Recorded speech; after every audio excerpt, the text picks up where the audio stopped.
안녕하세요. 매일경제 에그테크 혁신센터의 박진옥입니다. 농업은 과학이다. 오늘은 건강기능식품과 건강보조식품 뭐가 다른가를 주제로 해서 이야기를 나눠보도록 하겠습니다. 오늘 모신 분은 농업 분야 최고 전문가분 중 한 분이신데요. 충남대학교 원예학과의 이명표 명예교수님 모셨습니다. 네, 안녕하세요, 교수님. 최근 우리나라 국민들이 건강에 관심이 좀 많아지면서 그렇죠. 다양한 건강기능식품을 좀 즐기고 있거든요. 네. 건강기능식품, 건강보조식품 뭐 이런 말들을 좀 많이 듣는데 네. 차이점이 있는 건가요? 우리나라 지금 국민들이 그 건강에 많은 관심을 갖고 계시죠. 네, 근데 이제 맞습니다. 식품을 이게 종류별로 나눠보면 건강기능식품하고 일반식품하고 크게 대별할 수가 있어요. 근데 건강기능식품이라는 것은 이제 사람에게 유용한 기능성을 가진 원료나 성분을 사용해서 뭐 정제를 만들거나 캡슐을 만들거나 이렇게 해갖고 이렇게 제조, 가공한 그런 식품을 말하고 있고 일반 식품에 이제 지금 말씀하신 그런 이제 건강식품, 그다음에 이제 건강 보조식품 또는 뭐 천연식품 이런 것들을 다 포함하고 있습니다. 그래서 이게 건강기능식품하고 일반 식품은 조금 구별이 됩니다. 그러면 네. 건강기능식품은 유용한 기능성을 가지고 있는 제조 가능한 네.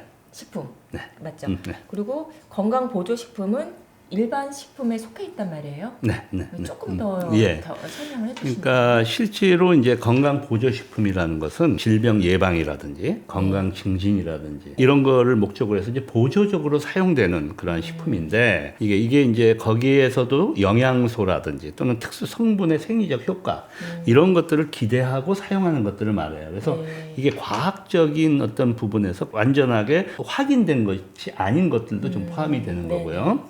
그 대신에 이제 건강기능식품이라는 것은 과학적으로 인정을 받아서 건강 유지나 또는 증진에 도움되는 그런 걸 만든 거고, 그래서 국가에서 소위 그 건강기능식품에 대한 이제 관련 법률을 정해서 그 안에서 틀 안에서 이제 감독 관리하고 하는 그런 상황이다. 이렇게 보시면 될 것 같습니다. 네.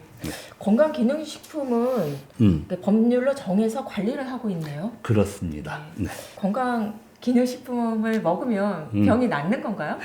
그러니까 실제로 병에 걸렸을 때 그걸 낫게 하는 것은 의약품이죠. 그런데 이제 국민들이 이 건강기능식품을 의약품으로 오해를 하고 있단 말이죠. 그래서 실질적으로는 이 건강기능식품이라는 것은 그러니까 우리가 어떤 그 건강을 유지하고 개선하는데 이제 그 이용되는 그런 식품을 말하기 때문에 실제로 의약품하고는 조금 다릅니다. 그래서 이제 그 어떤 병을 치료하거나 이런 것보다는 예방적 효과라든지 또는 현재 기능을 유지하거나 증진하고자 할 때 활용한다. 이렇게 보시면 될 것 같습니다.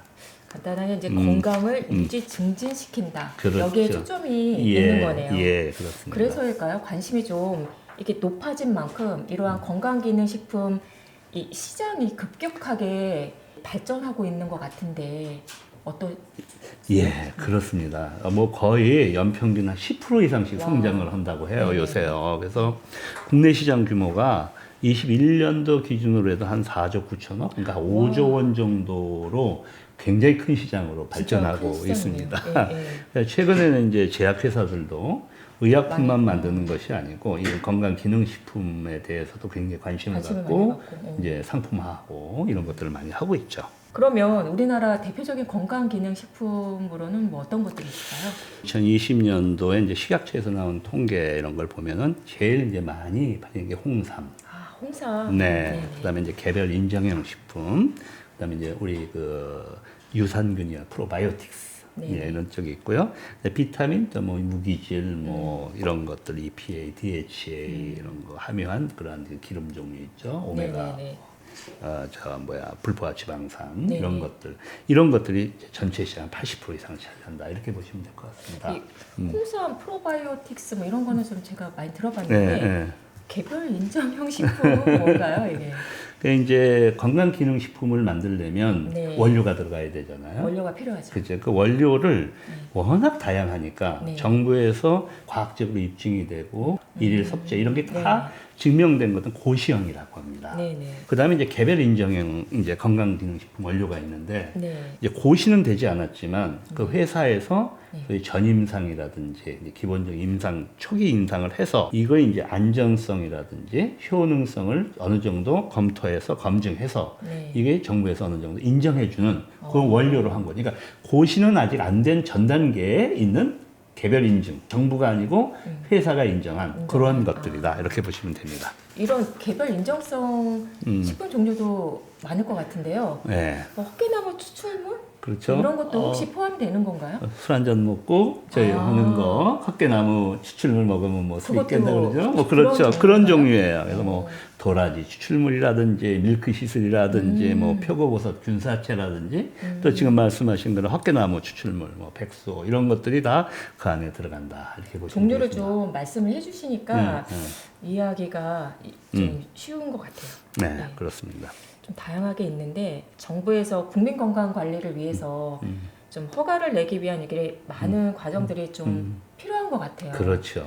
그러면 이런 건강 기능 식품들 해외의 경우는 어떤가요? 해외도 굉장히 지금 그런 부분에 관심을 갖고 높아지고 있어요. 근데 가장 많이 이제 관심 갖는 게 비타민류가 되고요. 비타민요. 그렇죠. 그다음에 이제 아까도 얘기했지만 이제 그 유산균 이용하는 프로바이오틱스 같은 것들이 굉장히 많이 되는데 네. 이제 비타민 같은 경우는 어린 아이들도 먹을 수 있게 젤리형으로 만든다든지 네, 네. 또 유산균 같은 경우는 이제 우리 같은 경우에는 이제 파우더로 해서 이렇게 입에 넣고 네, 예, 네. 가루 형태로 그렇죠. 먹잖아요. 네, 네, 근데 네. 그게 아니고 과립같이 해서 이렇게 위 속에 들어가서 좀 오랫동안 머물 수 있게 장내미생균으로 그런 캡슐 형태 이런 게 많이 나오는 경향이 있다고 합니다.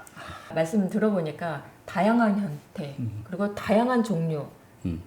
이게 많을 텐데 이 선택을 어떻게 해야 될까요? 그러니까요. 네, 팁을 좀 이제 주시면. 실제로 뭐 매스컴이나 이렇게 광고 이런 데 어마어마하게 나오잖아요. 맞아요. 네. 근데 이거를 아까도 말씀드린 정부에서 관리하는 기구에는 네. 그 어떤 특별한 마크를 거기다가 표시하게 돼요. 그래서 이제 건강기능식품 마크라든지 네. 그다음에 표시 광고 심의필 또는 뭐 우수 건강기능식품 제조 기준을 네. 이런 것들을 해서 그 이제 우리가 친환경 뭐 마커 붙이듯이 그런 게 네네. 있거든요. 그러니까 그런 걸 확인하시는 건 믿을 수 있는 거다.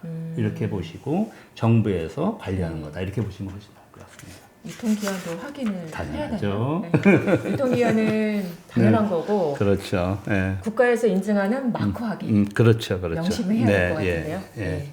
그러면 예. 이런 건강기능식품도 그 생산하는 원료가 필요할 텐데 이런 원료들은 어떻게 확보를 하게 돼요? 그게 사실 문제가 좀 있어요. 왜냐하면 어떤 뭐 인삼이라든지 뭐 이제 프로바이오틱 이런 것들은 이제 우리나라 생산이 되는 것들이 많지만 아, 네.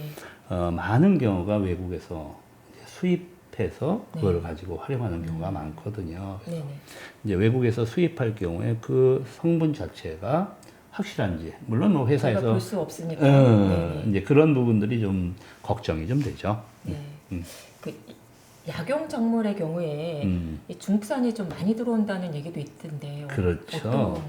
이게 사실은 이제 이 건강기능식품이든지 또는 지금 말하는 보조식품도 그렇고 네. 약용식물을 활용을 많이 하고 있어요. 네. 그런데 이것들이 가격이 우리나라에서 재배했을 보다 외국에서 재배 훨씬 싸니까 아, 그 기업에서 가격 그걸 이제 문제가 수입을 있구나. 하는 거거든요. 네. 근데 이제 식품의약안전처에서는 이제 이걸 한약재도 그 부분에 속하는데 다 네. 약용식물이 한약재에 들어가잖아요. 그렇죠. 네.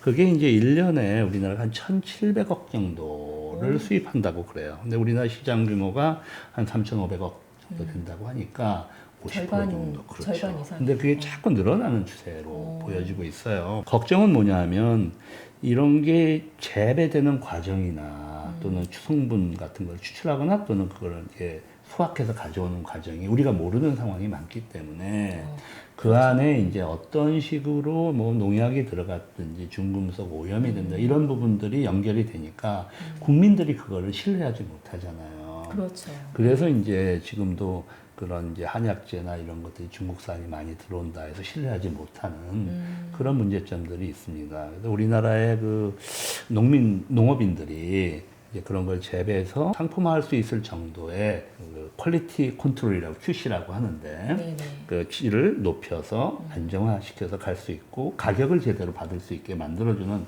그런 시스템들이 좀 필요하지 않을까 이런 걱정을 좀 합니다. 말씀 들어보면 네. 건강기능식품에 대한 소비는 앞으로도 계속 이게 증가가 될 것 같고 우리나라 농업 발전을 위해서라도 그렇죠? 그 약용 자원이라든가 건강기능식품 그 원료들이 국내에서 이렇게 좀 믿을만하게 생산되고 하면은 더 좋은 거 아니겠어요? 그렇죠. 그런 적극적인 노력이 좀 필요하겠다는 생각이 교수님 말씀 들으면서 생각이 나네요. 맞습니다. 네. 그래서 우리나라의 이 농업인들이 이제 그런 부분에 대해서 관심도 좀 많이 가져주고 정부도 좀 이제 그런 부분을 좀 신경을 좀 써주셨으면 좋겠고 네. 특히 최근에는 이제 스마트팜을 하시는 분들이 네. 고급 부가가치 농산물을 많이 찾고 계시거든요. 네. 그래서 이제 그런 부분도 좀 바로 약간 이와 네. 같은 그러한 그 고부가가치의 약용 자원들을 연결해서 재배 방법이나 또는 어떤 결과를 유치를 한다면 농업인들이 많은 소득 증대도 할 수 있고 국민의 건강도 담보할 수 있는 그런 일이 되지 않을까 이런 생각을 합니다. 네. 네. 지금부터라도 이제 많은 사람들이 관심을 좀 갖고 정부도 적극적인 지원을 좀 생각을 했으면 좋겠다라는 생각이 듭니다. 예, 네. 그렇습니다. 오늘은 이명표 교수님 모시고 건강기능식품에 대해서 좀 알아봤습니다. 교수님 좋은 말씀 감사합니다. 예, 감사합니다. 감사합니다.